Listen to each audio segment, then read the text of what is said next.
সেই সঙ্গে চান হে দেবাদিত মহাশয়, আমি তোমার করুণায় তোমার পুত্র লক্ষ্মীদেরকে বিবাহ করে যাচ্ছি। তাই এখনো যে অনেক কাজ বাকি রয়েছে, বলি রে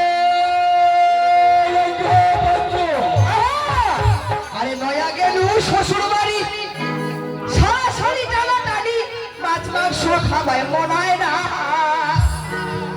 শুদ্ধা সেদুর মাছ মশলা আর ওই আউলিয়া হাঁসের কষা, পেটটাই মোর আর সহে না। আরে নয়